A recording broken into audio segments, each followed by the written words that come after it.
Hello students, आज हम लोग पढ़ेंगे कक्षा 9वीं विषय विज्ञान का अध्याय 16 कोयला, पेट्रोलियम एवं पेट्रो रसायन। अभ्यास के प्रश्न देखते हैं जिसमें सही विकल्प और खाली स्थान आपकी पुस्तक के पीछे में दिया रहता है, देख लीजिएगा। ठीक है, प्रश्न तीसरा देखते हैं। जीवाश्म ईंधन किस प्रकार बनते हैं, समझाइए।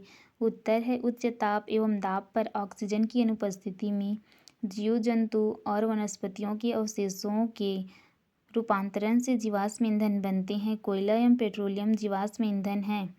कोयले का निर्माण कार्बोनिफेरस काल में वनस्पतियों, पेड़ पौधों एवं जंतुओं के मृत शरीर पृथ्वी के भीतर दब गए। धीरे धीरे उन पर मिट्टी की परतें जम गई। भूगर्भ में उच्च ताप एवं दाब पर ऑक्सीजन की अनुपस्थिति में ये मृत शरीर कोयले में बदल गए। पेट्रोलियम की उत्पत्ति समुद्र में रहने वाले जीवों से हुई है। जब ये जीव मृत हुए तब इनके शरीर समुद्र के पेंदे में जाकर के जम गए और फिर रेत तथा मिट्टी के तहों द्वारा ढक गए।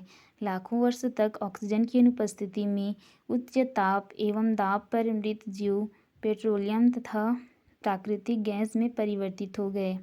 प्रश्न 5वां है, जीवाश्म ईंधन की अधिक उपयोग से पर्यावरण पर पड़ने वाले प्रभावों को बताइए। उत्तर है जीवाश्म ईंधन के अधिक उपयोग से पर्यावरण पर पड़ने वाले प्रभाव।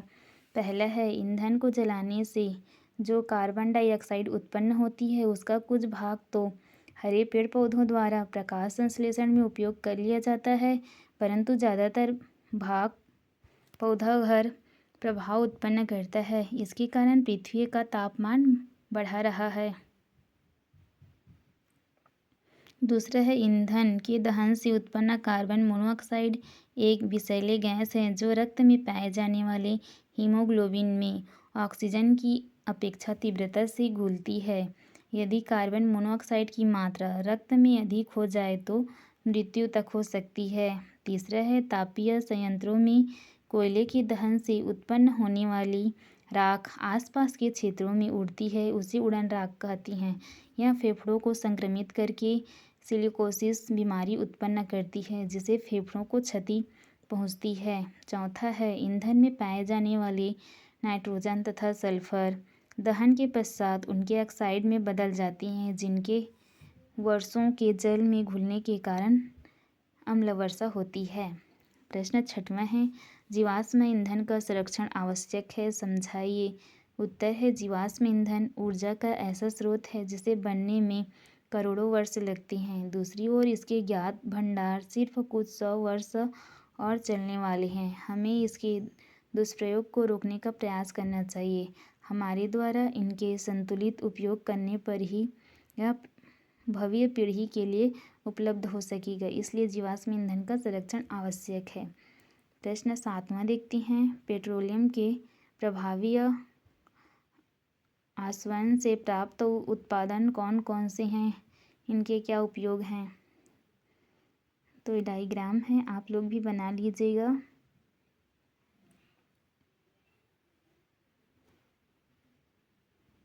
जो अध्याय के बीच बीच में प्रश्न दिया रहता है उसको देखते हैं।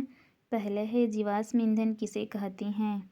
उत्तर है, ये ईंधन करोड़ों वर्षों तक पृथ्वी के सतह के नीचे गहराई में दबे हुए जीव जंतु और वनस्पतियों के अवशेषों के रूपांतरण हैं तथा ये जीवाश्म ईंधन कहलाते हैं। दूसरा है, कोयला कैसे बनता है। भूगर्भ में दबी वनस्पतियों के विघटन से कोयले का निर्माण हुआ है। ये विघटित वनस्पतियाँ सर्वप्रथम पीट में परिवर्तित होती है ना, तथा लगातार उच्च ताप एवं दाब के कारण क्रमशः लिग्नाइट और बिटुमिनस एवं एंथ्रासाइट कोयले में बदल जाती है। तीसरा है, किस प्रकार की कोयले में सल्फर की मात्रा सर्वाधिक पाई जाती है। बिटुमिनस। प्रश्न 4 है, प्रभाजीय आसवन किसे कहते हैं। दो से अधिक मिश्रणीय द्रवों को उनके क्वथनांक के माध्यम बहुत कम अंतर होता है पृथक करने की विधि प्रभाजीय आसवन कहलाती है। 5वां है, पेट्रोलियम की प्रभाजीय आसवन क्यों आवश्यक है। प्रभाजक स्तंभ में ऊपर की ओर कौन सी गैस प्राप्त होती है? उत्तर है पेट्रोलियम। कई हाइड्रोकार्बन का मिश्रण है जिसके क्वथनांक में बहुत कम अंतर होता है। ऐसे मिश्रण जिनके घटकों का साधारण आसवन विधि के द्वारा पृथक करना कठिन होता है, अतः इनके लिए विशेष उपकरण का प्रयोग किया जाता है जिसे प्रभाज्य आसवन विधि कहते हैं। प्रभाजक स्तंभ में ऊपर की ओर पेट्रोलियम गैस प्राप्त होती है। प्रश्न 6वां है, पेट्रोलियम का रासायनिक सूत्र क्यों नहीं होता है? उत्तर है पेट्रोलियम एक निश्चित रासायनिक सूत्र नहीं होता है क्योंकि यहाँ कई हाइड्रोकार्बन का मिश्रण होता है। प्रश्न 7वां है, प्लास्टिक का पुनः चक्रण किसे कहते हैं?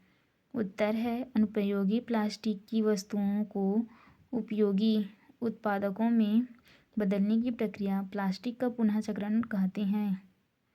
दहन किसे कहते हैं, समझाइए। उत्तर है किसी वस्तु के जलने के लिए आवश्यक ऑक्सीजन की आवश्यकता होती है।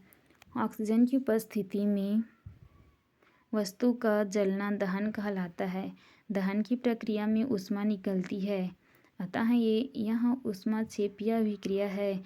कोयले के दहन की प्रक्रिया में मुख्यतः CO2 तथा ऊष्मा उत्पादन होती है। CO2 प्लस ऊष्मा। Thank you for watching. ऐसे यूज़फुल नोट्स के लिए चैनल में बने रहिएगा। ठीक है, मिलते हैं अगले वीडियो में।